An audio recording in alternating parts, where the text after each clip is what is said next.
So good morning and good afternoon and good evening to everyone, and most welcome to this launch of the new Global Fund for Coral Reefs. My name is Ulrika Moder. I am the Director of the Bureau for External Relations and Partnerships with UNDP, and I am truly delighted to have the possibility to moderate and accompany today's session with the launch of the Global Fund for Coral Reef, which will feature statements from a number of hugely important international leaders representing governments, UN agencies, NGOs, and the private sector, interested, as we all should be, to save reefs and strengthen the resilience of dependent communities.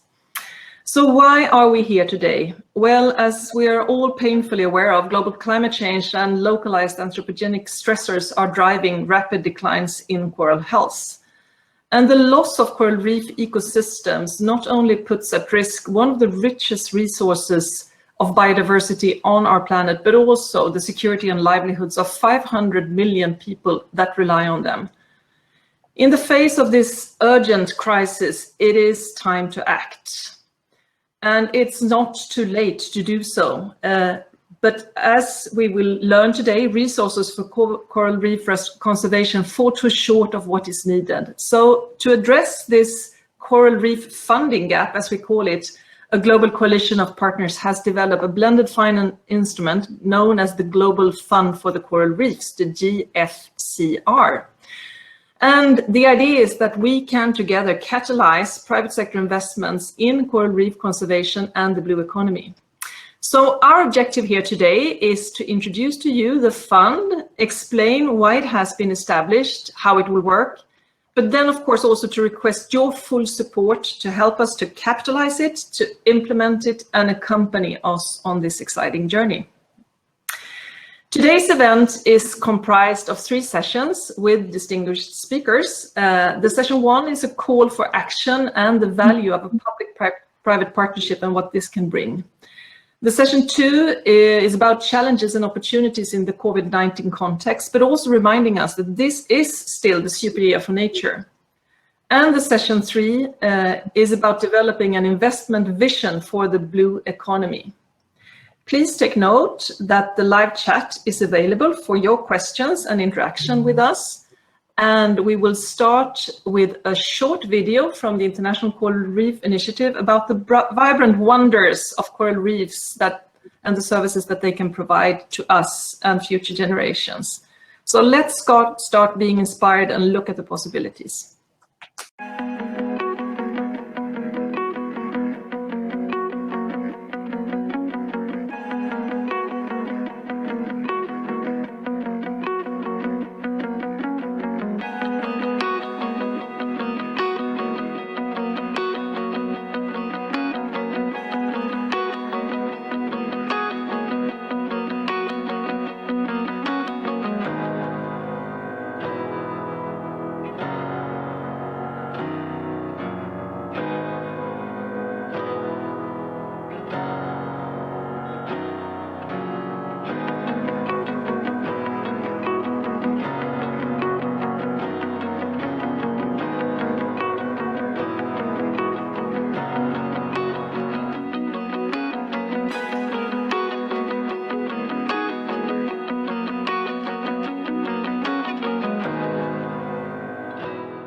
Now, as I shared with you, the first session is about the call for action and the value of a public-private partnership. And in this session, the core actors of the Global Fund for the Coral Reefs will discuss their role in the fund and the complementary expertise of private foundation, UN agencies, and financial institutions to build resilience at scale. The session includes words from government officials on the need for global coral reef conservation programs. And our first speaker is His Serene Highness, the Princess Albert II of Monaco.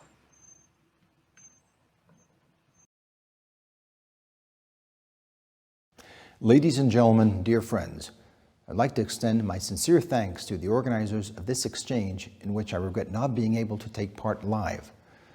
Please allow me to thank all of you for agreeing to participate. At this difficult time, when so many urgent imperatives are imposed on our diaries, it is particularly appreciable and encouraging to see that we haven't forgotten coral reefs. The situation continues to worsen and should be an ongoing concern for us all. These essential ecosystems, which are home to over 25% of all known marine biodiversity, are facing multiple, potentially fatal threats. Global warming, pollution, degradation of the marine ecosystems, and ocean acidification are rendering them fragile a little more each day. In its special report on oceans published in Monaco 1 year ago, the IPCC estimated that without resolute action on our part, 70 to 90% of corals could vanish within the next 30 years. The IPCC added that to have a chance of saving corals, we would need to take actions within the next decade. However, we know that one of the main issues encountered by coral stewards is lack of resources.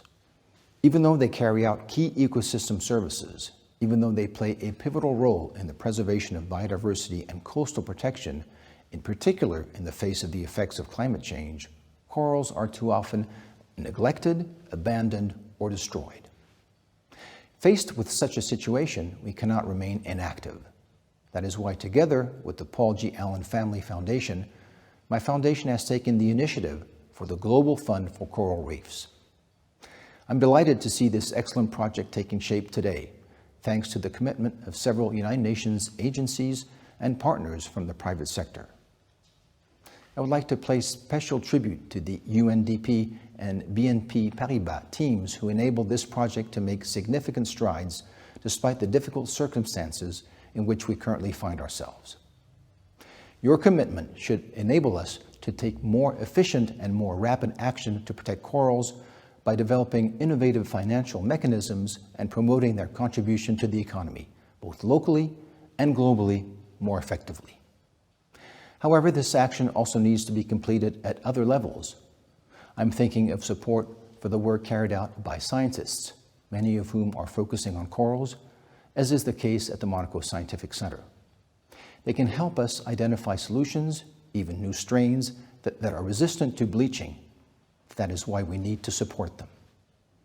I'm also thinking of the development of marine protected areas, which we need to step up, as this enables us to take better account of these particularly sensitive areas and to implement mechanisms for protecting them more efficiently. Above all, I'm thinking of the fight against climate change and its consequences, namely ocean acidification and coral bleaching. We cannot ignore the fact that it is, above all, by reducing the damage of a carbon economy that we will be able to protect corals sustainably. All these actions, which we need to implement without delay, are not aimed exclusively at protecting the coral reefs. They're also aimed at protecting fragile ecosystems, endangered seas, a ravaged planet. That is the reason why we need to implement them without delay. That is the reason why today's meeting is so important. Thank you. Thank you, His Highness, for this address, but not least for the long-term engagement that we need to see. Next, I'm honored to introduce a colleague of ours from the UN, Ms. Inger Andersen, the Executive Director of the United Nations Environmental Programme, UNEP. Thank you very much for inviting me to say a few words at this important event. My sincere thanks to His Serene Highness Prince Albert II of Monaco for his strong leadership of the oceans agenda. Indeed, this leadership is a shining example that small countries can make a mighty roar. We thank Monaco for the stewardship and support of environmental causes.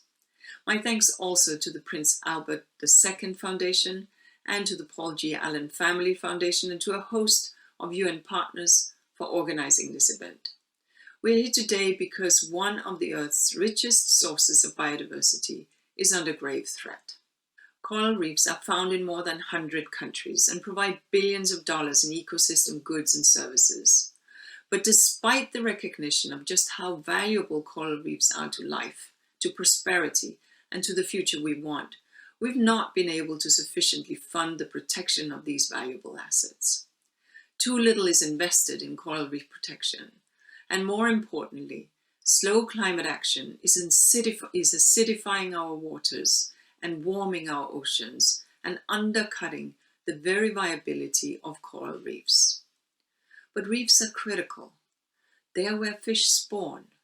They are where much of our nutrition lies.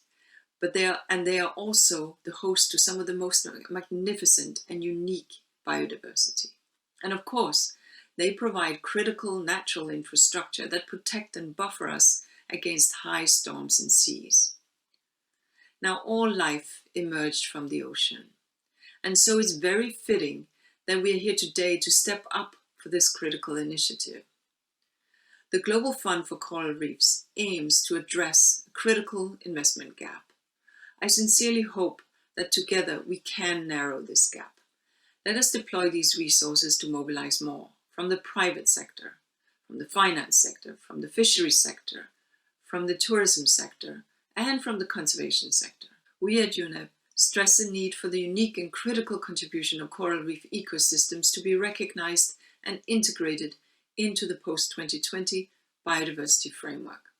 And here, the recommendation made by the International Coral Reef Initiative to the Convention for Biodiversity is significant. We remain committed to seizing this important opportunity that lies ahead, to advocate for the protection, the wise use, and the management and restoration of coral reef ecosystems. This includes the UN Decade for Ocean Science for Sustainable Development and the UN Decade for Ecosystem Restoration that begins in 2021. But most importantly, it means stretching for an ambitious biodiversity agreement in Kunming COP15 and, of course, to have ambitious and stretched NDCs that will reduce carbon emissions and therefore protect our coral reef systems in line with the Paris Agreement made in 2015. We urge the global community to come together to capitalize this critical fund in order to change the trajectory for coral reefs and to save these precious ecosystems. If COVID-19 has taught us anything, it is that we must do a far better job of understanding and managing risk. Even if we limit global temperature rise to 1.5 degrees centigrade, we still run the risk of losing 90% of the world's coral reef cover.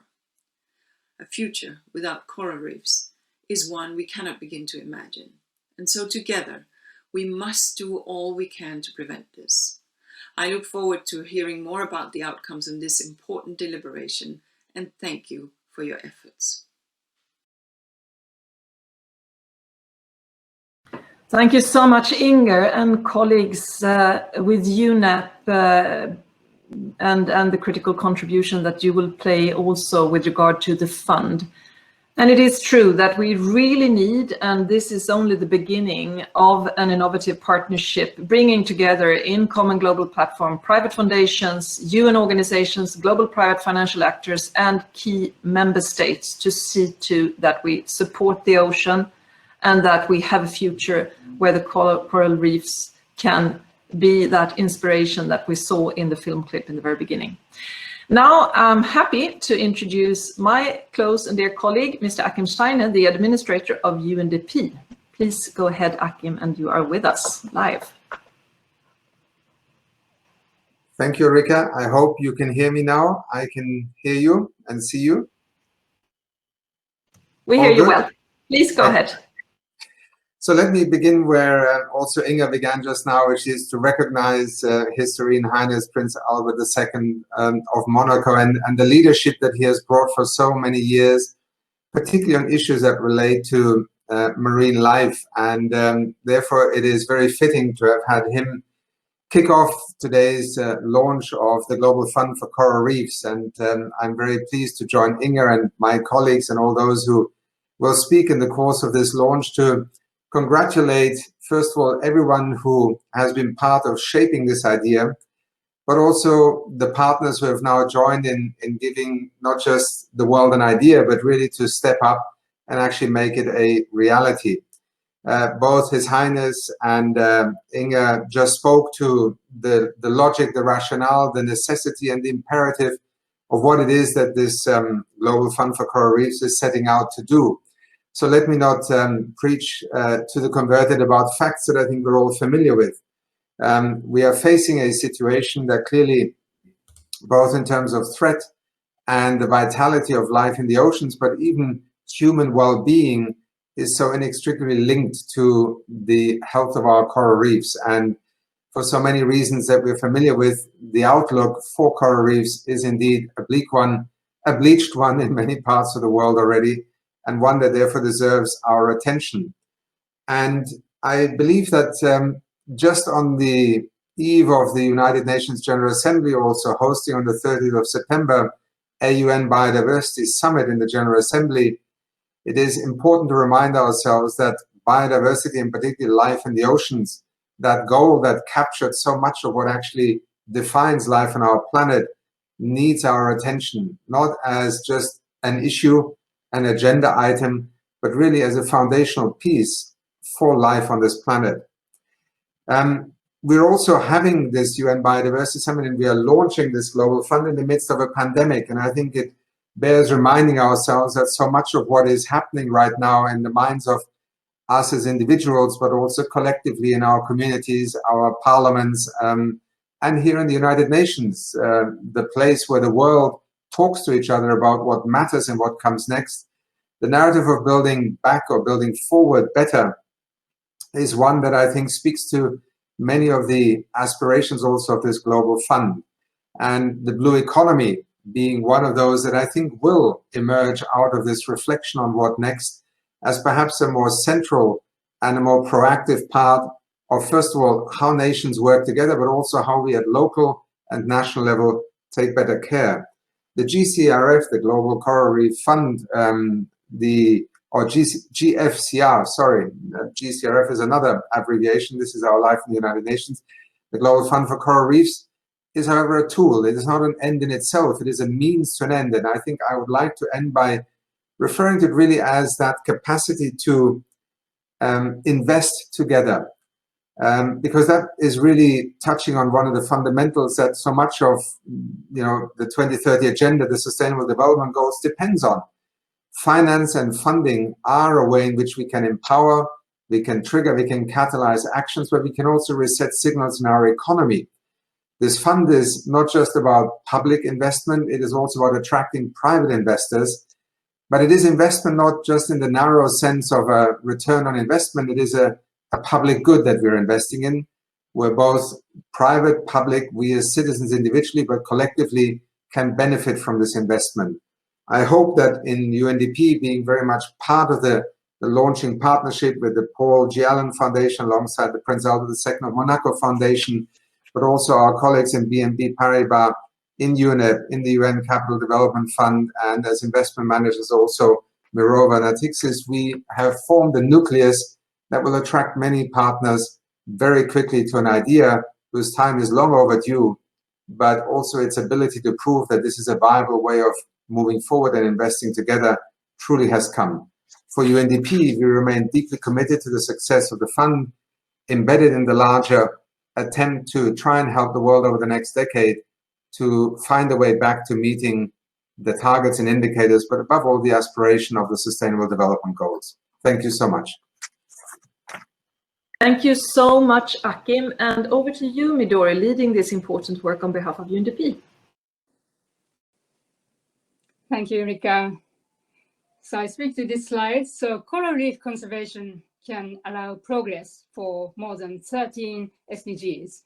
So reefs provide 70% of protein in diets in Pacific Island and contribute $36 billion to the global tourism industry annually, and also protect $6 billion of built capital from flooding.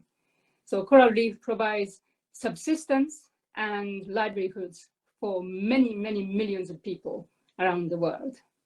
Thanks.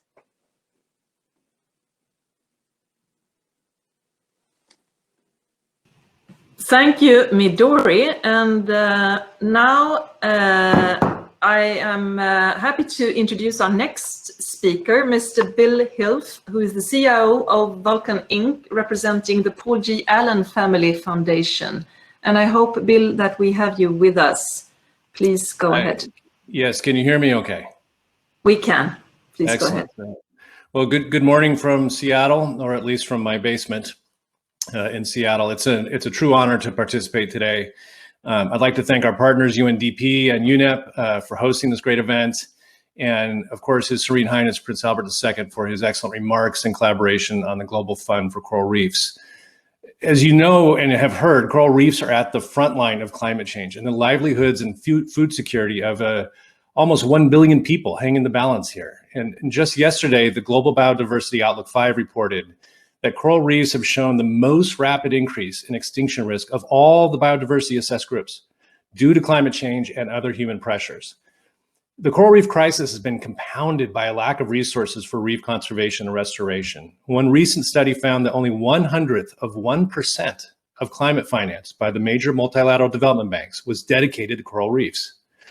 But despite these dire predictions, despite all these statistics you're hearing, if we act with urgency over the next decade, we can really alter the trajectory of this coral reef crisis. But how will we make this difference? Well, this global fund for coral reefs will use blended finance, governments, philanthropy, private sector, all working together to mobilize resources to unlock climate finance for coral reefs and to develop a pipeline of approaches to provide sustainable funding for coral reef restoration and conservation. Now, whether that's breakthrough research using things like assisted gene flow, cryogenics, larval restoration, or continuing high-res mapping and monitoring of the world's reefs, or support for global policy change, there is hope to save these critical ecosystems. It's a matter of resource allocation that needs to match the scope and urgency of the situation. So we're all asking all of you to join us as a donor, as an implementing partner, as a thought leader, to help save the world's coral reefs. It's not too late, but we must act now, and we must act with urgency. So thank you very much. Thank you so much, Bill, for that encouragement. It's not too late, but we need to act with urgency. Now I am pleased to introduce the next speaker to the floor, Lord Zach Goldsmith, Minister of State for Pacific and the Environment of the United Kingdom. Please, Zach, over to you, and I hope that you are with us with sound and your image. Good morning. Though I can't join you live today, it is a pleasure to be speaking to you about why a global fund for coral reefs is so important. This pandemic has exposed our vulnerabilities, economically, of course, but it is also a wake-up call to profoundly reset our relationship with the natural world. Coronavirus is almost certainly the consequence of our abuse of nature. But the science is very clear that the current crisis will be dwarfed by others: climate change, environmental degradation. We know all too well what damage we are doing to the natural world. Only last week, the Living Planet Index revealed that populations of key species have declined by a staggering 68% since 1970. By the time I finish speaking to you today, we will have lost the equivalent of roughly 150 football pitches worth of forest. And the problem, of course, is not limited to land. Our ocean is a kaleidoscopic treasure trove of marvels and mysteries, so many of them yet to be discovered. It's where life began, and it is essential for all life on Earth. And yet we're actively destroying our ocean, and with it, our very foundations. A third of marine mammals are threatened with extinction. Almost 2/3 of our coastal wetlands are degraded. Nearly a third of all fisheries have gone, or they're on the brink of going. It's a tragedy in and of itself, but it is also an unfolding tragedy for humans too, because it is invariably the poorest who suffer most when vital services that nature provides begin to fail. Over 1 billion people depend on fish for their main source of protein. 1 in 10 of us relies on the ocean for our livelihoods, and around 1 billion people live less than 10 meters above sea level. So reversing this grim trend is surely the principal challenge of our age. Now, this event is to galvanize support for our coral reefs, in many ways a litmus test for the health of our warmer, more acidic ocean. Appallingly, half of all reef systems have already been destroyed. Even if we manage to keep within 1.5 degrees of warming, which we must, we still risk losing between 70 and 90% of global coral reefs. Fewer than 1% would survive 2 degrees of warming. It's a devastating trajectory, and it spells disaster for the quarter of marine species that are supported by coral reefs, for at least 500 million people who depend on reefs for food or coastal protection and for their livelihoods. The ocean matters greatly to the UK. Through our overseas territories, we are the stewards of some of the most spectacular warm water reefs around the world, ecosystems rich in biodiversity that provide irreplaceable services to millions of people. And I'm proud that our blue belt of marine protected areas around our overseas territories is on track to protect an area of ocean the size of India, including cold and warm water coral reefs, from the biodiversity jewel of Ascension Island to the subantarctic wilderness of South Georgia and the South Sandwich Islands. And I'm excited that we are soon to launch a new £500 million Blue Planet Fund financed from the UK's ODA budget and designed to help eligible countries protect marine resources from the key human-generated threats: climate change, marine pollution, overfishing, illegal fishing, habitat loss. We're taking action to help turn things around, and as presidents of COP26, we'll make the case at every opportunity, but we cannot do it alone. A global investment in coral reef protection needs to be 5 times the current levels. So I really do commend the co-founders of the Global Fund for Coral Reefs for taking up this huge and very important challenge. We share one global ocean and we need a whole Earth effort. And I'm delighted that 32 countries have already joined our Global Ocean Alliance to protect at least 30% of the global ocean in marine protected areas in the course of this decade. And I invite every nation to join us. This is the moment for a seismic shift. We know we cannot solve climate change without restoring and protecting nature on a massive scale. We know that doing so will also help us reverse the biodiversity crisis and prevent poverty. And we believe that nature-based solutions could provide around 1/3 of the cost-effective solutions that we're going to need by 2030.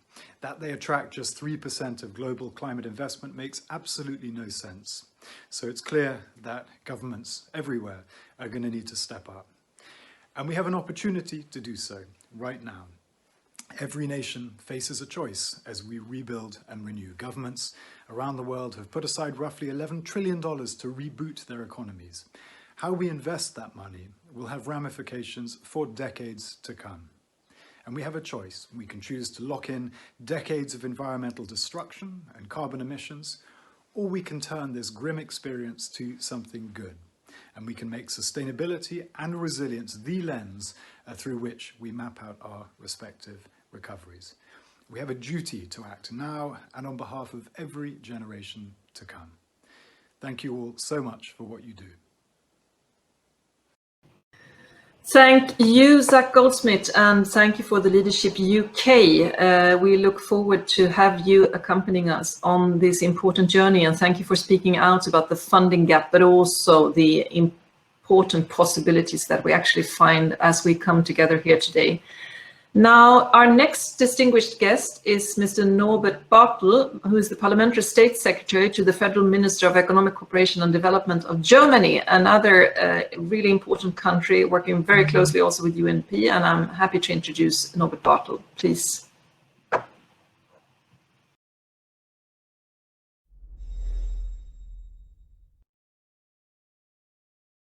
2020 was supposed to become the ocean super year.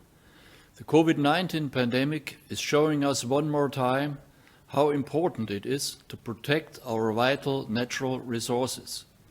Important international conferences have been postponed, but we must not lose our focus on the importance of oceans for climate action, biodiversity conservation, and sustainable development. Oceans are the basis of our lives. They regulate the global climate, produce oxygen, and serve as a sink for human-made carbon emissions. Oceans feed us. Worldwide, 3.2 billion people get more than 20% of their protein they need from fish. But the state of our oceans and of ecosystems such as coral reefs, mangrove forests, and seagrass beds are alarming.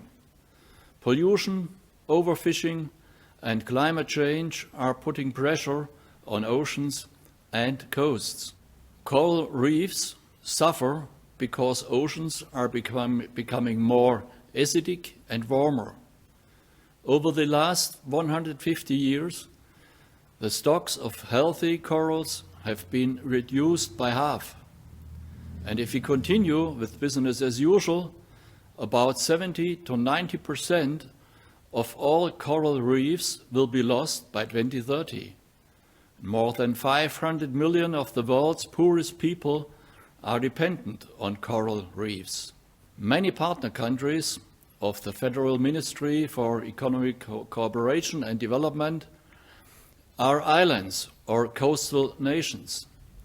Marine conservation is therefore an important element of our policy. We are working for the international goal of putting 30% of the oceans under protection. The Blue Action Fund is the world's largest public fund for the conservation and improvement of marine protected areas and sustainable fisheries. Together with Sweden and France, we help non-governmental organizations to increase their efforts for the protection of marine biodiversity. These projects currently protect and manage more than 200,000 square kilometers, an area the size of Senegal. The projects support local development and sustainable livelihoods in coastal communities. We are helping to protect the source of livelihood for more than 250,000 people in coastal areas. And this year, the Blue Action Fund will expand its activities. It will now also work on adaptation to climate change.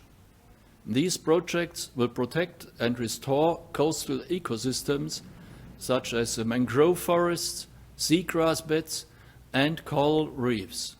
And the Global Fund for Coral Reefs, GFCR, complements these efforts. It is a very important and innovative element for the protection of coral reefs in developing countries. The fund combines the efforts of governments, international organizations, businesses, and private individuals. It shows that we can only tackle global challenges together.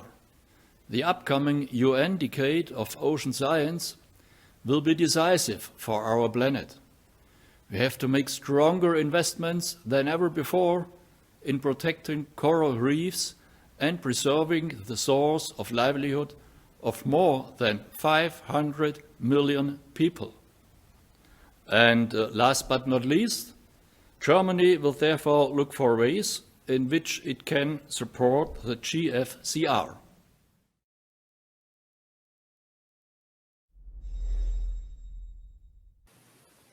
Thank you so much, Germany and the Parliamentary States Secretary for Economic Cooperation, Norbert Bartel. And as I said, we are truly happy to have Germany accompany us in this endeavor.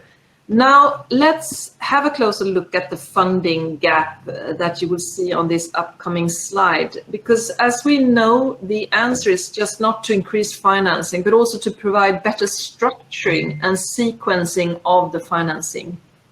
And the Global Fund for Coral Reefs will demonstrate this by using grants to set up the right technical assistance, by mobilizing working capital and replicate the model to build an investment portfolio. And we will also provide technical assistance and monitor progress towards goal. So yes, reminding us about the gap, the funding gap, but also that we, all of us working on this platform, really need to see to that we provide better coordination, structuring, and financing, as we need to do this the right way right now. Now, our next speaker is Mr. Antoine Sire, the Director of the Company Engagement at one of the financial institutions in the world, BNP Paribas. Over to you, Antoine, and I hope that you are with us. Thank you, and good afternoon for Paris. Do you hear me? We hear you well. Please go ahead. So, Most welcome. So good afternoon from Paris. At BNP Paribas, we have put the 17 SDGs in our global corporate project. You know, it's part of the project that is given to any BNP Paribas employee. And we have a blended finance agreement with UN to channel $10 billion public and private investment by 2024 into commercially viable projects that benefit environment and communities.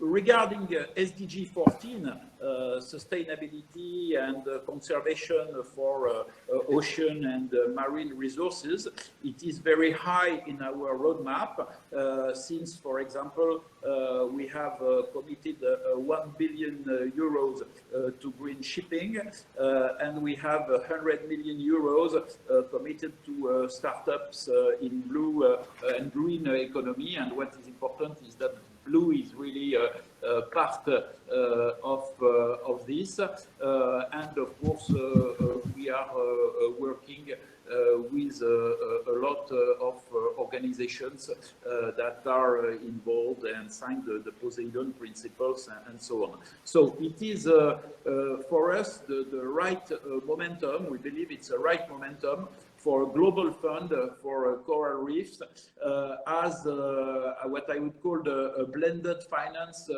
breakthrough initiative. Coral reefs are the home of a vast marine biodiversity and are part of our world natural heritage. They are really common good that we all need to care about, and when I'm telling all, it clearly includes finance. No organization can win in a world that loses, and clearly we know that coral reefs are part of all the threats that are coming around climate change and other stress factors for our world and our biodiversity. Indeed, coral reefs have tremendous economic and social value, not only ecological, but also economic and social. And if they are safeguarded, they can provide investors and local communities with important opportunities in several sectors and activities like marine protected areas, implementation, fisheries, aquaculture, and eco-tourism. We believe that finance sector has now the capacity to access to the right partners and investors that are not only looking for financial returns, but that wants to meet also social and environmental objectives. And BNP Paribas will contribute to reach those partners and investors and really consider how we can contribute to unlock resources for the Global Fund for Coral Reef. This project obviously will happen only if all the actors play their role, and the participation of public partners and investors is important. Those public partners can offer guarantees and junior investment, and they will have clearly, they will be a key in unlocking private investment to go into the fund. In this project, BNP Paribas is prepared to partner with the UN agencies and other financial institutions in the setup of the fund. And when the conditions of its viability will have been reached, our teams, of course, are ready to do their best to reach all our financial ecosystem to make it successful, to reach our clients, our partners. So we are very enthusiastic about this project.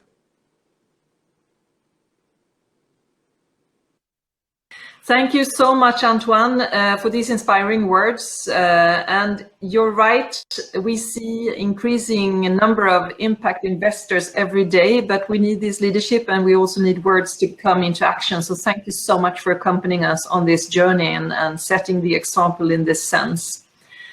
Now I'm going to present, and we will have some few words from Heide Rodriguez Romero from Costa Rica, and he is the Vice Minister of Water and Seas. Good morning. Costa Rica welcomes the opportunity to participate in this event. Thank you to His Serene Highness Prince Albert II of Monaco, his foundation, and the United Nations. 2020 is teaching us about resilience, adaptation, and cooperation. We live an unprecedented crisis. COVID-19 is one of them, but we are facing also climate change and biodiversity loss. This is the time to create innovative responses and to be united. Any recovery plan should include the ocean as a solution, the ocean as hope. Costa Rica is leading with France the High Ambition Coalition for People and Nature to ensure the conservation of at least 30% of land and the ocean by 2030. We believe the solution to the crisis is in nature. Our common responsibility is to promote these solutions, to let nature be. In this sense, healthy coral reefs are key to ensure a healthy, productive, and resilient ocean. That is why, in Costa Rica, we recently established the National Coral Reefs Council to increase research, monitoring, and coordination between institutions to protect these ecosystems. We also have developed a guideline to coral restorations as part of the adaptation actions. We aim to have an updated baseline of our coral reefs, including the knowledge of their DNA for the following years. Public-private partnerships are key to ensure that we can protect our future by protecting our coral reefs. Working together with scientists, communities, industries, and NGOs is fundamental. Our individual efforts won't be enough if we don't work together at the international level. We need to work for building more capacities. We need to share our lessons learned. But more important, we need to increase finance to support more nature-based solutions. We reiterate our full support to establish the Coral Reef Fund and to build together blue solutions for today and the future generations. Thank you.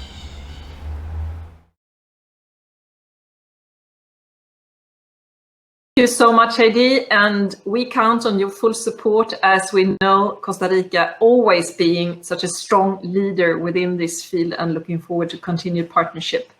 Now we have come to the final speaker of this session, and that is Mr. Josh Thomas, who's CEO of the Great Barrier Reef Marine Park Authority, to discuss a complementary initiative underway in Australia. So let's listen to Josh in a pre-recorded video.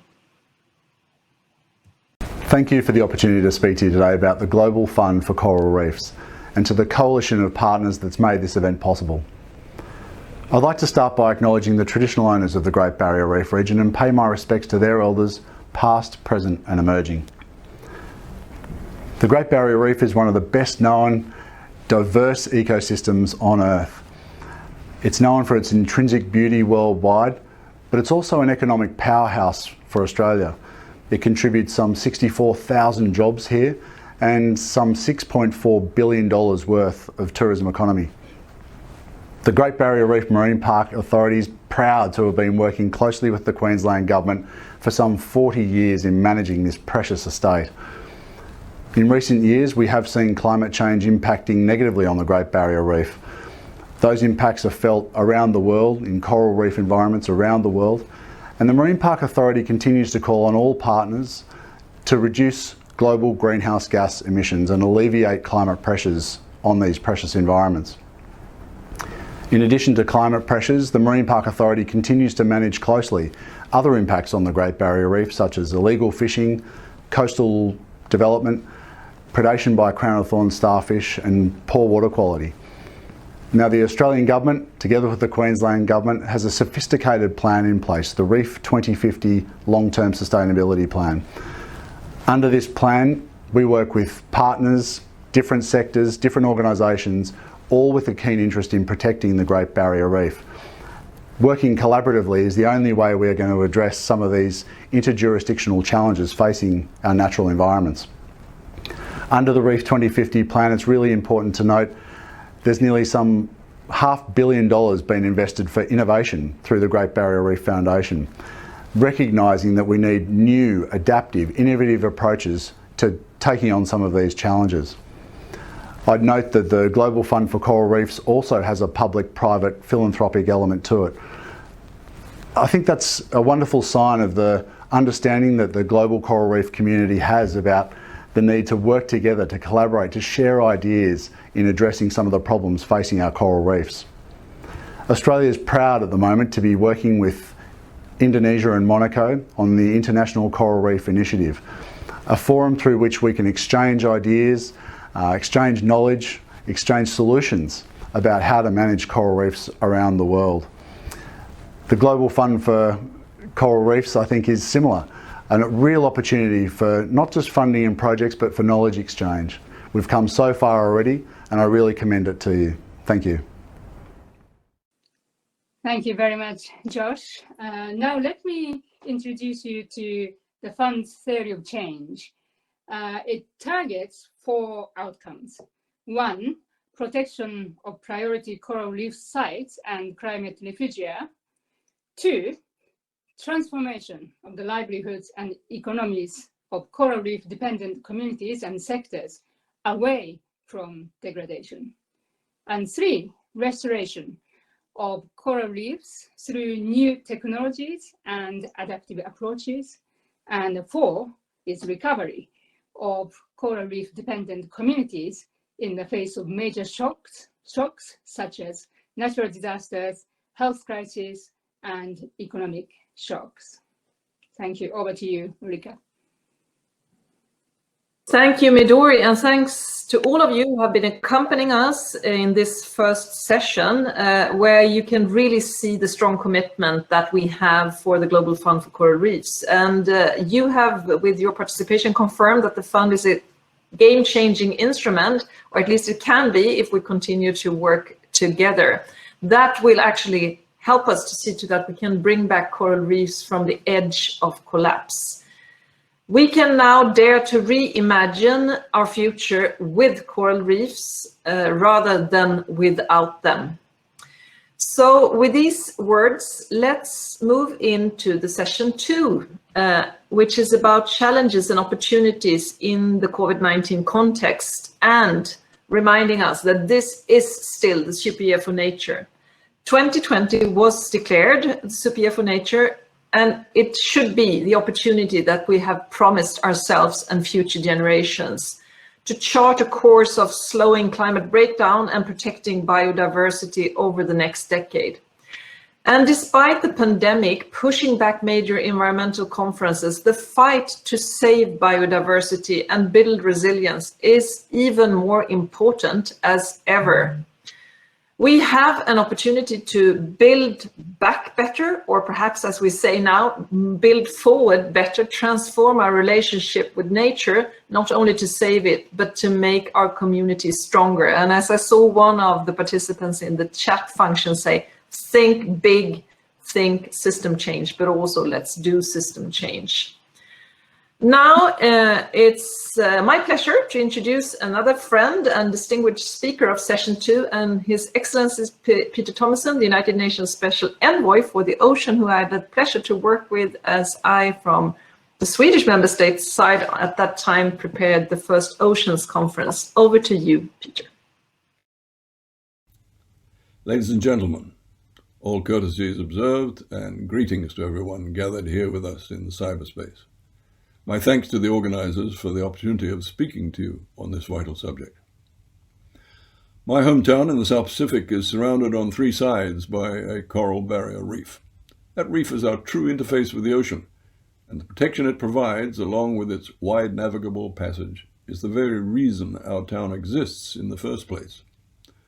I find it incredibly difficult to imagine a world without coral reefs, but that is essentially what the IPCC has forecast will be the case once we go through the dreaded line of 2 degrees Celsius global warming. If that sounds extreme to you, I ask you to consider for a moment that current trends, as presented by the World Meteorological Organization, have us on a trajectory that takes us to somewhere between 3 and 5 degrees Celsius global warming before the end of the century. That, ladies and gentlemen, is our predicament.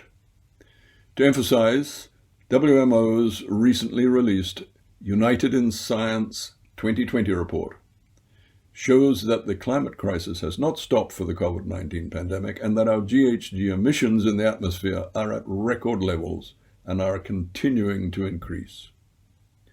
Thus, my central message is that whatever angle you're coming at from in coral's defense, our main enemy is our burgeoning levels of anthropogenic greenhouse gas emissions, and that it is everyone's responsibility to do whatever we can to bring in the required transformations to our patterns of consumption, production, and habitat destruction in order to get us to a carbon-neutral world by 2050.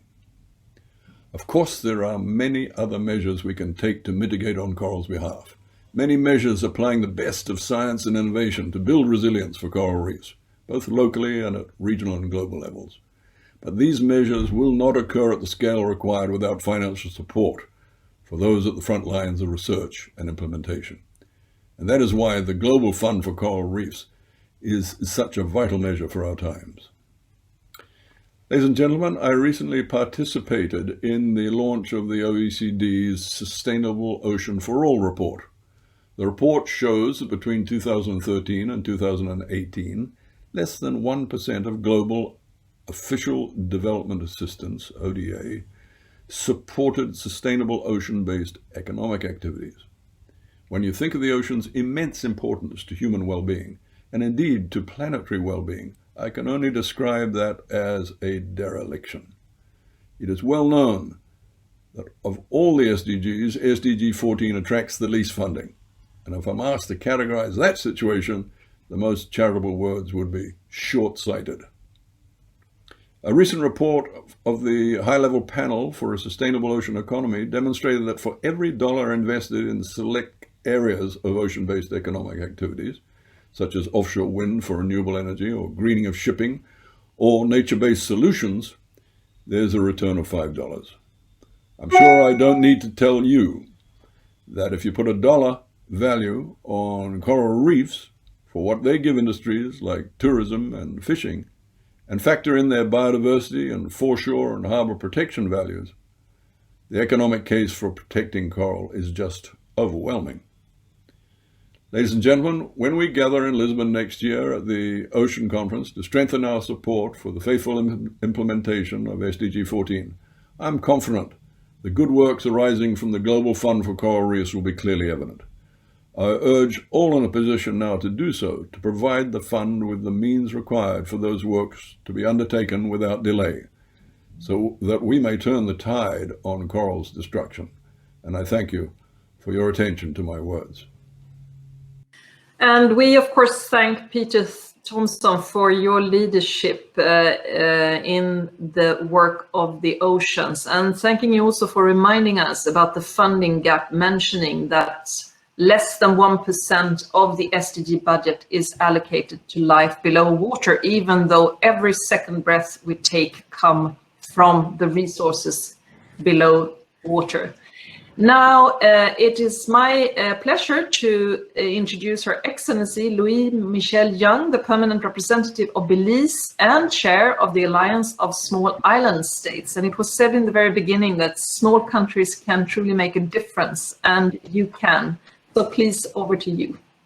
Thank you very much, and a very good morning to you all. And thank you for giving me this opportunity to say a few words on the challenges and opportunities for SIDS in this super year of nature in the context of the COVID-19 pandemic. So small island developing states are home to more than 25% of the world's total coral reefs. And historically, Through industries such as tourism and fisheries, they have provided a number of critical benefits to our island communities, including food security, coastal protection, and economic growth. The escalating and often irreversible impacts of climate change, including rise in ocean temperatures and ocean acidification, have already taken a severe toll on our reefs.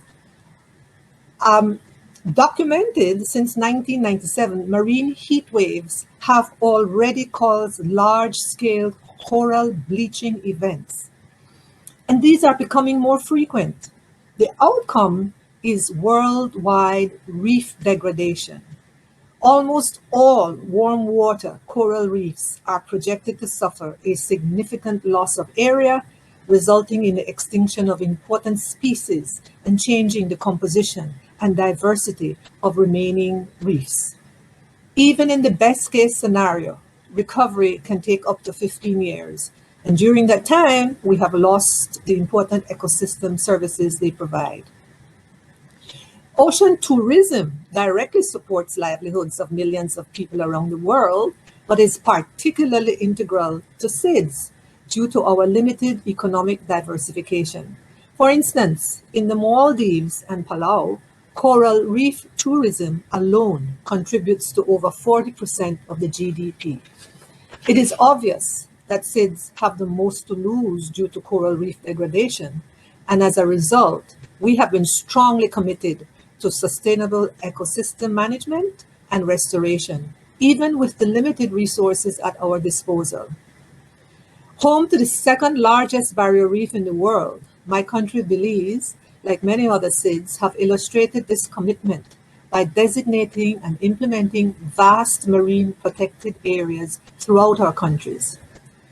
Even as we grapple to safeguard coral reefs and the future of the tourism industry from the impacts of climate change, the COVID-19 pandemic swept across our nations, completely crippling the industry and all related and ancillary businesses as well. And many SIDS have no source of fiscal revenue while responding to the socio-economic impacts of the pandemic. And that is a situation that's further exacerbated by large and unsustainable debt burdens. We have yet to ascertain the duration and severity of the pandemic, and so the future outlook of the tourism industry remains uncertain. Nevertheless, efforts are already underway to revive this industry.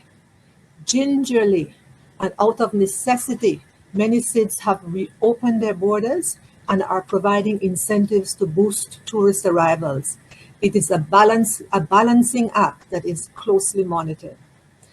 And as we work to revive and rebuild, we also need to think about how to also transform the tourism sector to make it more sustainable and in harmony with our natural resources and ecosystems, particularly coral reefs. Unsustainable practices, such as single-use plastics, must go. There also needs to be stricter rules and regulations governing cruise ships, those floating behemoths that cause millions in damage to our coral reefs each year. We also need to think of ways to make the industry cleaner and greener, to curb greenhouse gas emissions and alleviate the detrimental impacts of climate change on our reefs. Financial support packages for COVID-19 could invest in coral reef restoration and management, as well as research and development into more eco-friendly practices. SIDS don't lack the political will to make more progressive steps toward protecting our reefs, as demonstrated by our ambitious commitments at the Oceans Conference in 2017. What we are lacking is the resources to translate our aspirations into actions.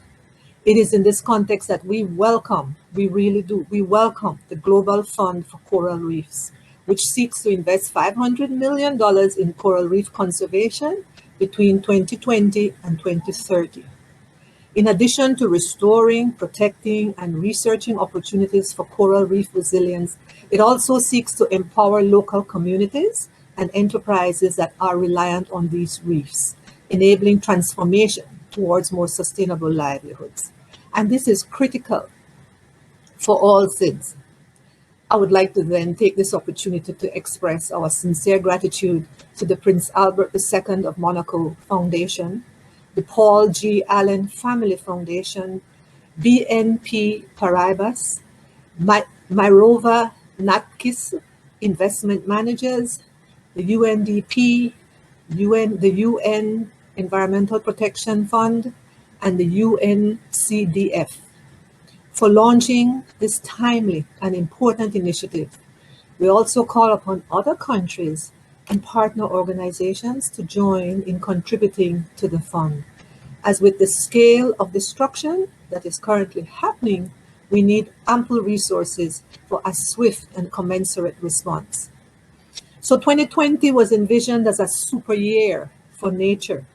And although COVID-19 has presented us with numerous challenges, we still have the opportunity to make this vision into a reality. Utilizing the Global Fund for Coral Reefs, there is vast potential for transformational change in the industries that so heavily depend on our fragile coral reefs and foster a more positive relationship with nature and climate, while also at the same time boosting economic recovery. I also call upon all countries to join the Leaders' Pledge for Nature, which will be endorsed ahead of the Biodiversity Summit at the Leaders Event for Nature and People on the 28th of September 2020. The pledge aims to convey a strong and united signal to take transformative actions for nature, climate, and people.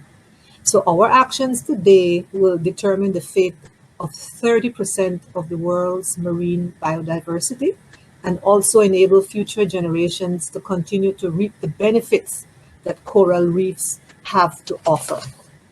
Thank you very much for listening to me.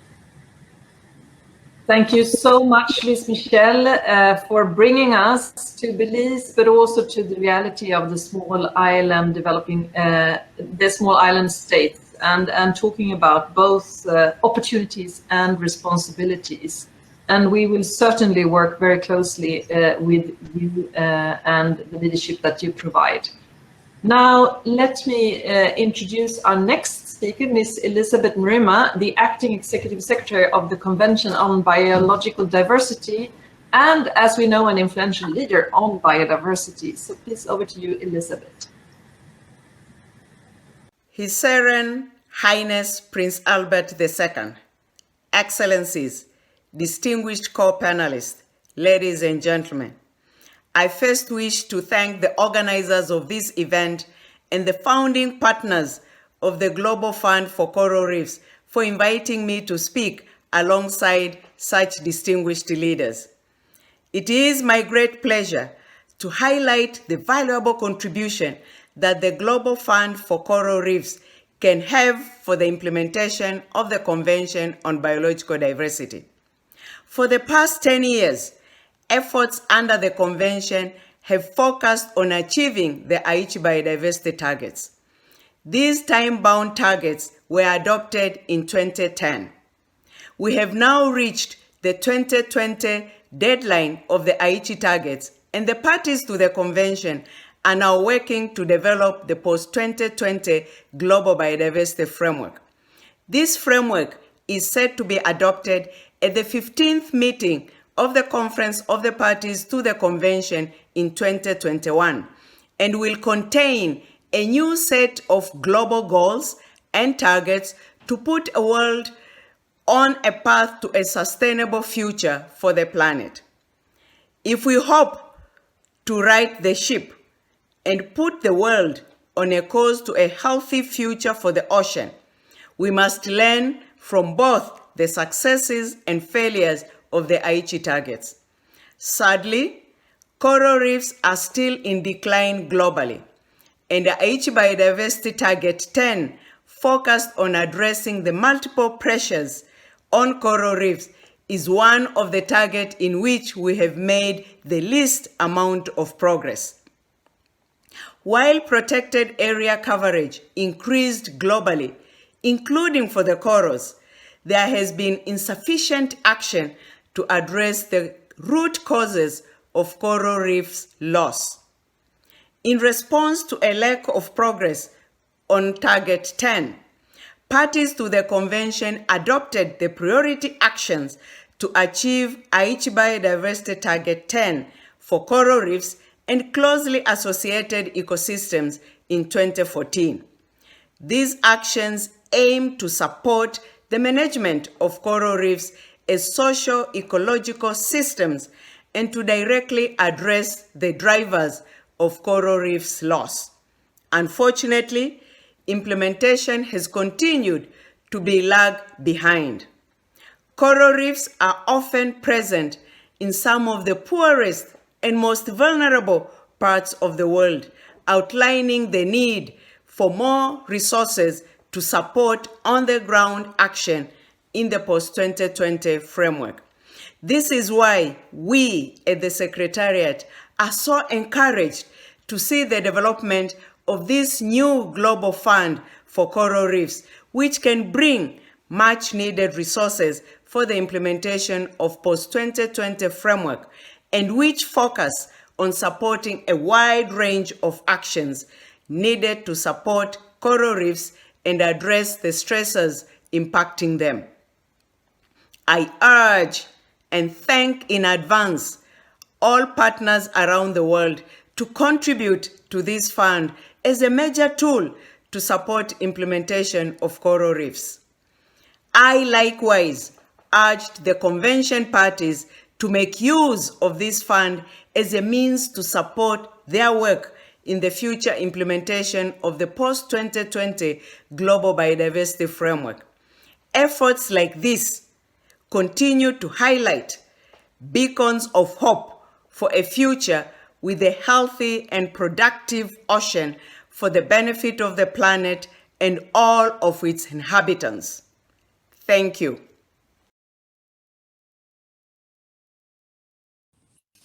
Thank you so much. And now over to you, Penny Stock. Thank you, Ulrika. A quick slide on the funding ambition of GFCR. Our initial target is to raise $500 million in capital by 2030, $125 million in grants from government and philanthropic donors, and $375 million in private sector capital. Thanks. Thank you for that information. And now we have come to the final presentation of this session too, and I am happy to introduce Mr. Yannick Glemarec, who's, as we know, the Executive Director of the Green Climate Fund, GCF, which aims to expand collective human action to respond to climate change. So over to Yannick in a pre-recorded introduction of the work of GCF. And bear with us just a few seconds so we have the video coming up here. Your Excellencies, distinguished guests and colleagues, on behalf of the Green Climate Fund, it is an honor to be part of this initiative to address the coral reef funding gap. Too little attention has been paid to the impact of the climate crisis on coral reef. They are one of the most vulnerable ecosystems to climate change. At 1.5 degrees Celsius of warming, coral reef will decline 7 to 90%. At 2 degrees Celsius, they could become non-existent. In turn, coral reef loss and degradation will threaten the livelihoods and security of more than 1 billion people who depend on them. Small island development states are particularly vulnerable to the destruction of coral reefs, as they are disproportionately dependent on their ecosystem goods and services for their survival. However, coral reefs are also vital for the health of every single nation on Earth. Coral reefs and their associated ecosystem are essential to climate resilience and stability. In terms of adaptation to climate change, they protect people and property from extreme weather events through breaking as much as 97% of wave energy before waves reach the shore. In terms of climate mitigation, coral reef and associated ecosystems such as mangrove and seagrasses sequester and store more carbon per unit area than terrestrial forest. Even more important, most of this carbon is irrecoverable. In case of destruction, the carbon cannot be resequestered within 30 years, on time to avoid catastrophic climate change. Given the high irrecoverable carbon density, all mangroves, marshes and seagrasses should also be considered global priorities for climate action. The Green Climate Fund is rapidly increasing its investment in coastal and marine ecosystems protection. One example is our Blue Action Fund project, which is an ecosystem-based adaptation program in the Western Indian Ocean. With a GCF grant financing of $34.1 million, we will support climate-focused marine and coastal conservation projects across 4 countries. However, we are witnessing a widening financing gap to protect and restore ecosystems worldwide. And this is particularly true for coral reefs. The growth in conservation and climate financing is not able to keep pace with the rapid coral cover loss resulting from climate-induced ocean warming and acidification. The objective of the Global Fund for Coral Reefs is to address this funding gap by leveraging limited public funding to catalyze much larger private flows for coral reefs protection. SEEDs and LDCs have hardly benefited from past blended finance efforts. The Global Fund for Coral Reefs aims to make blended finance work for the most vulnerable countries by bringing together an unprecedented coalition of global partners. From one of the largest commercial banks in the world, to member states, UN agencies, private foundations, and civil society organizations at the forefront of the fight to protect coral reefs. The Global Fund for Coral Reefs will rely on a variety of public and private financing instruments, including grants, guarantees, concessional loans, and equity, to de-risk investment portfolio and encourage private investments in the blue economy and conservation projects. It can do this for vulnerable countries that would otherwise not have access to such private investment by bringing them together to diversify risk and address market constraints. The fund will pilot innovative and scalable business models to reduce biodiversity loss, restore ecosystem, and conserve irrecoverable biomes. GCF works with a network of over 150 public and private, national and international organizations, and can provide a range of grant and non-grant instruments to support transformative climate initiatives. We stand ready to engage with the Global Fund for Coral Reefs Coalition on how to best leverage GCF strategic capabilities to support this initiative. Many thanks.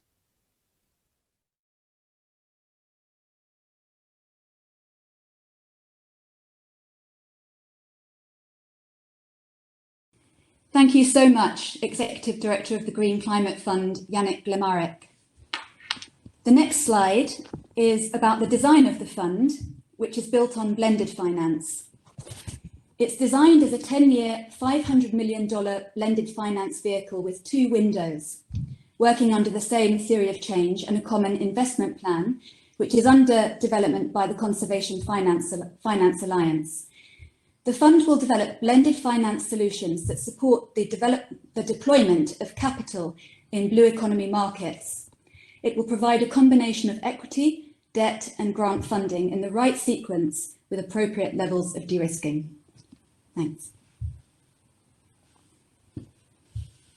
Thank you so much, Penny, and to all speakers of the second part of our session. In the interest of time, we will close this session 2 with a short video of a GCF-supported project in Tuvalu to build resiliency to climate change that I believe can inspire us. And then we are moving into our final session, which is about developing an investment vision for the blue economy. So stay with us, but first let's have a look at the inspiring video.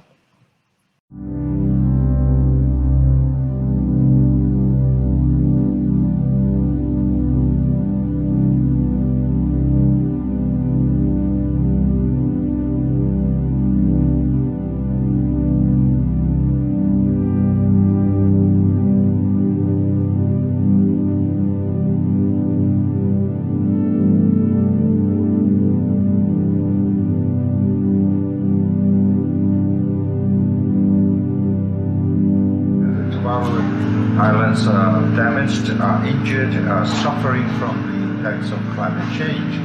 And this is a message that we have been calling out for urgent actions to help Tuvalu adapt to impacts.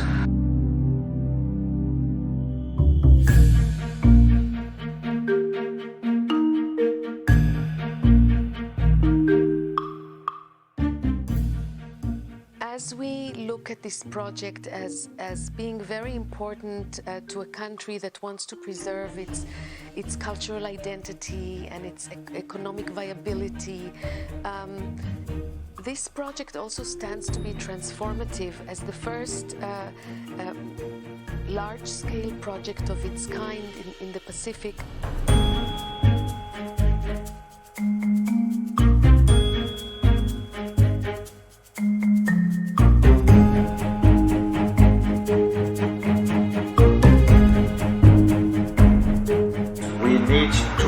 Urgently protect the islands of Tuvalu. Not only the physical islands, but also the people, their livelihood, culture, and their existence as a people.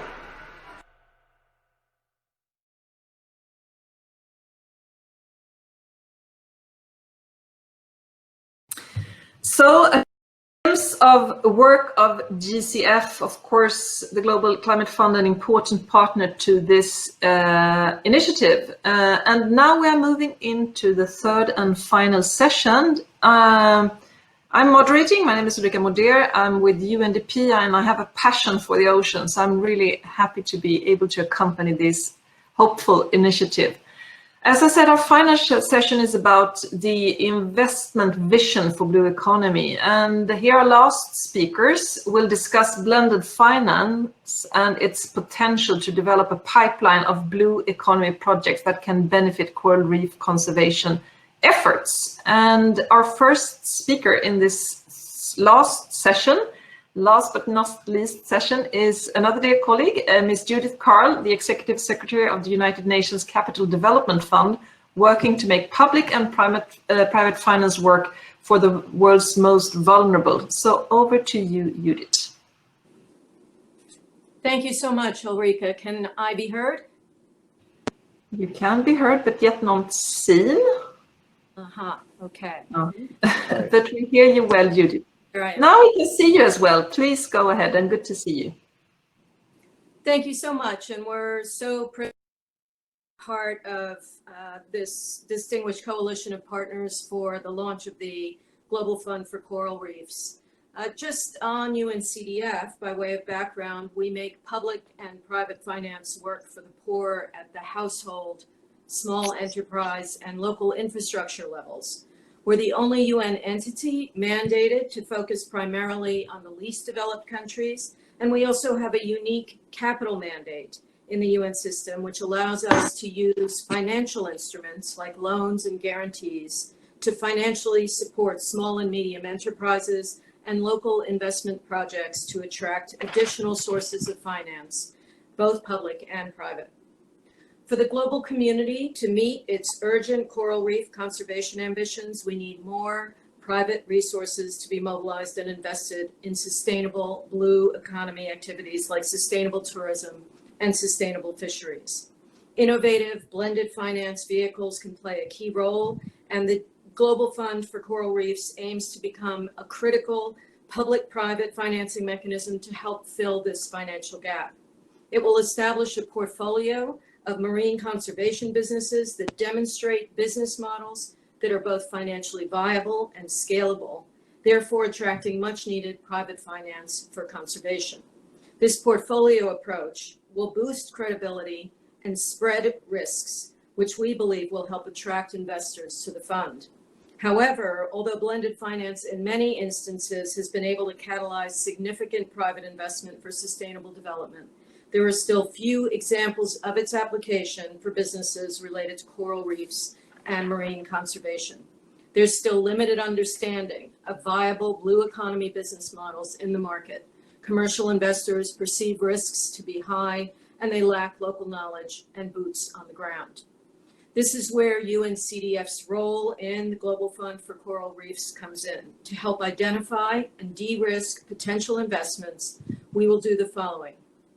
Together with Althelia, the fund manager, and part of Mirova Natural Capital, UNCDF will support the identification and development of a pipeline of investment-ready projects and businesses that the fund will invest in. This will include screening, financial credit assessment, and business advisory services. We will also use our financial instruments, notably catalytic loans and guarantees, to further help de-risk investments and demonstrate their readiness for financing from the fund. As needed through our presence on the ground, we will also provide post-investment technical assistance to companies and projects to ensure that they achieve financial viability and measurable development impact. UNCDF's role in partnering with the fund is to help demonstrate the investability of projects by providing catalytic public investments to reduce risks that help unlock private capital. This is the expertise and experience UNCDF can bring. We count on your support to capitalize the Global Fund for Coral Reefs in order to create a unique instrument to channel much needed investment capital toward coral reef conservation. Thank you so much. I'll read back to you. Thank you so much, Judith, and colleagues with UNCDF for putting forward your assets and skill sets. You will be also incredibly important to the success of this. Penny, over to you to describe some of the investment modalities. Yes, thank you. A word about the structure of the fund.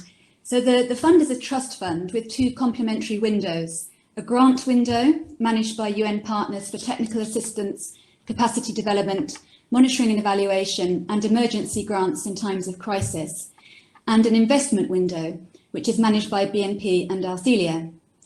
The investment window will provide working capital to scale up interventions that protect reefs and support dependent communities, and amplify impacts of initiatives incubated by the grant window.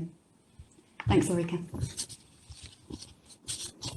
Thank you. I will, of course, make sure that all of those of you who are interested in details will get all the information needed. Now, I'm incredibly pleased to give the floor to His Excellency Ambassador Dr. Satyendra Prasad of Fiji, Chair of the Pacific Small Island Developing States. Over to you, Ambassador. Can you hear me? We hear you well, and we can see you as well. So please go ahead. Very good to have you. Ladies and gentlemen, thank you for allowing me to make a few remarks. We are deeply thankful to His Royal Highness Prince Albert of Monaco, Paul G. Allen and Family Foundation, and all the impact investors. Deeply thankful to UNDP, UNEP, and UNCDF for bringing together a truly exciting platform which demonstrates the need UN, which is more coherent, more joined up, and capable of bringing the full platform of resources available to the UN for development solutions. The Global Fund for Coral Reefs is the most remarkable and transformative development in blue finance in a generation by far. We know that, as our speakers have said, coral reefs are on the front lines of climate change. And talking just one day after the release of the Biodiversity report and its startling conclusions, the launch of this fund could not have been more timely. The mobilization of financing for coral reef protection and for sustainable development is challenging for Fiji and small Pacific Island states at the best of the time. Even though resources are available with the Asian Development Bank, World Bank, and multilateral development banks, accessing them is often very difficult. Accessing them on terms that are favorable are very difficult.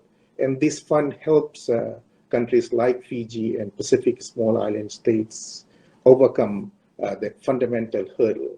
But in congratulating UNDP, UNEP, and UNCDR in setting up the fund and the investors who have provided the resources, the design, as you have seen, is also extremely important. It has a grant window which allows the fund to build stakeholder buy-in to investments, as well as an investment window which allows us to do exciting things. This does not necessarily always mean that countries like Fiji have to look for external resources. Resources can be made available locally In Fiji, we have already introduced an environmental tax in the tourism sector, for example. And we are considering a range of other measures that are available to us that the fund can help leverage and catalyze. We are working with UNDP in two other exciting ways in Fiji. First is that the fund is already supporting the Great Sea Reef Resilience Program, a truly transformational program in, as my colleague Peter Thomson has said, in one of the richest reef systems in the world by far, and one of the most exposed to climate change. This program is already demonstrating results and impact. It is working with communities, working with the knowledge of the communities, bringing the best of the science as well as the traditional knowledge of communities to practical solutions in protecting biodiversity on the coral reefs and in a whole reef to ridge systems. But Fiji is lifting its gaze even higher. We are developing a blue town concept where we bring all integrated sets of activities on land in coastal towns, such as waste management and use of fertilizers in farms and the upstream activities together for the protection of protection and regeneration of coral reefs. And we hope that the fund will be catalytic in driving forward our ambition. But these ambitions are also matched by very practical actions. Fiji maintains its moratorium on deep seabed mining for the whole of the decade of ocean science. We are committed to bringing 100% of our 2 million plus square miles of oceans into a marine protected managed area by 2030, and working with the best of science in taking this to the next level. We hope that the fund will be generously supported because of the way in which it is structured and also its ability to demonstrate quick results. But COVID has also reminded of something else. Several of the solutions to COVID are being derived from marine algae and marine life. If we do not protect our coral reefs, we may indeed be destroying our ability to fight back against future pandemics. I thank you very much. Thank you so much, Ambassador, for also giving us this view of possibilities, but also, of course, the challenges in Fiji, but also as a chair of the Pacific Small Island Developing States. And we've been saying throughout this session that small countries can really make a difference, and we are incredibly happy that you are accompanying us in this endeavor, and not least also putting forward some really interesting local examples. And this is how we should make the best use of the platform that we are creating. Now over to you, Penny, to say something again about the investment plan. Yes, thanks, Ulrika. In order to build a portfolio of projects, the fund is developing a 10-year investment plan that will guide the decisions of the fund's executive board and investment committee. The investment plan will also be central to our campaign to capitalise the fund by identifying a project pipeline and confirming needs. The work is financed by flexible CEDA support to UNDP and implemented by the Conservation Finance Alliance. We realise we've moved through the details of the fund very quickly, so we really encourage you to visit the Global Fund for Coral Reefs website to find out more information. Thank you.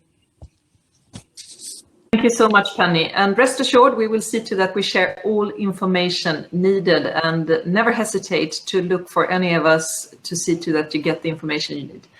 Now, our last speaker, last but not least, is Mr. Simon Dent, the Blue Investment Director at Altelia Funds, part of Mirova National Capital Limited. And through his work with the Sustainable Ocean Fund, he is well familiar with the private sector investments into the blue economy.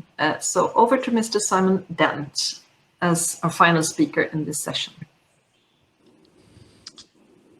Hello, ladies and gentlemen. So good afternoon from London. It's a pleasure to be here today with our partners. I'm Simon Dent, and I'm a principal and founder of the Sustainable Ocean Fund, which is managed by Mirova Natural Capital. Mirova is an investment manager with over $14 billion dedicated to sustainable and natural capital investment by combining long-term value creation with sustainable development. We started work on the Sustainable Ocean Fund in 2016, and over the last 4 years, we have worked hard with like-minded partners to show that there are significant investable opportunities in the blue economy. Our fund was launched in the middle of 2018, and today the fund has total commitments of $132 million and is supported by both development banks and large institutional investors, demonstrating that we are seeing increasing investor interest and appetite for the blue economy. We invest into sustainable and scalable business models, predominantly in developing countries, across sustainable seafood, circular economy, and conservation sectors, with the aim to deliver both financial returns and quantifiable and reportable environmental and social impacts, which contribute directly or indirectly, in fact, to long-term ocean health. Currently, we've made more than $35 million of blue economy investments, and we are actively working on projects representing $17 million of commitments. This including, for example, potential investments in Belize and in Fiji, which will help to protect the coral reefs by reducing runoff and pollution, as well as reinforcing marine protected areas. We have made investments to date in businesses in sustainable aquaculture, plastic and waste recycling, technology to prevent bycatch in fisheries, and ecotourism and blue carbon. The Sustainable Ocean Fund, however, is a private side impact investment vehicle. And whilst we have a partnership with USAID to provide a guaranteed facility for certain loans, our fund does not benefit from a blended finance approach. The Global Fund for Coral Reefs proposed blended finance structure, and importantly, the coordinated approach between the grant and private side facilities will allow the investment teams to direct the right type of finance to the right projects. It will accelerate pipeline development and the making of investments. It will provide projects and local stakeholders with a global network, but also with local resources. And importantly, it will reduce risk and costs for investors. It will also mean that the Global Fund for Coral Reefs private side facility will be able to leverage donor and development capital with private side funds to catalyze the availability of a targeted pool of capital investment for the benefit of the reef ecosystems and their dependent economies. Importantly, such impact investment will also bring with it the requirements by projects to implement best practice, transparency, the protection of the ecosystems, and, for instance, supply chain certifications. And this will bring benefits to all the local stakeholders involved. To date, impact and conservation finance has been heavily weighted towards terrestrial natural capital. It is said that less than 1% of available conservation capital has found its way to supporting the ocean. At the Sustainable Ocean Fund, we have done a small part to address that issue. Yet, according to the WRI, ocean-related businesses such as fishing, shipping, renewable energy, and tourism comprise up to 7% of global GDP. And this number is expected to double into 2030. Therefore, the ocean and the reefs within it are an undervalued asset. We will not achieve the goal of a sustainable blue economy without realigning existing flows and attracting new sources of investment capital. It is our view at Moreover that the damage to the world's coral reefs is already nearly at a tipping point, with more than half of all coral reefs dead or dying, damaged by climate change related temperatures and pollution from intensive farming and urban runoff. The launch of the Global Fund for Coral Reefs is a landmark event that will help fight to curb this damage. We are excited, moreover, to join with the other partners to provide our experience in capital raising, originating, and structuring ocean-related investments for the benefit of the world's coral reefs and the wildlife and the communities that depend on them. Thank you very much. Thank you, Simon, for being with us from London, and thank you not least for accompanying us on this important journey that we need to embark on, where we need to see concrete action now. And thank you all of you who have been accompanying us here throughout this session. We have safely achieved our objective. It was our ambition to generate energy and global support for the new Global Fund for the Coral Reefs, which is underpinned by a unique partnership, as we've seen here today, to tackle the underrepresented and underfinanced SDG 14, life below water. The fund represents a new paradigm for protection of an ecosystem on the brink of extinction. It will enhance, if we do this the right way, if we do it together, the resilience of impacted countries and community. This is about people and planet. And it will contribute to greater global security by delivering crucial and coordinate public and private sector finance for the coral reefs conservation.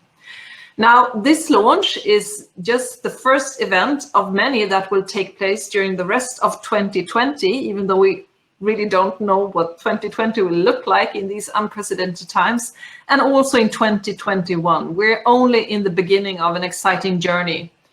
The next event to spotlight the Global Fund for Coral Reefs will take place in January 2021 at the ICUN World Conservation Congress and One Planet Summit, and this will be followed by other events leading up to CBD COP15 in Kunming and reaching a final at the UNFCCC COP26 in Glasgow.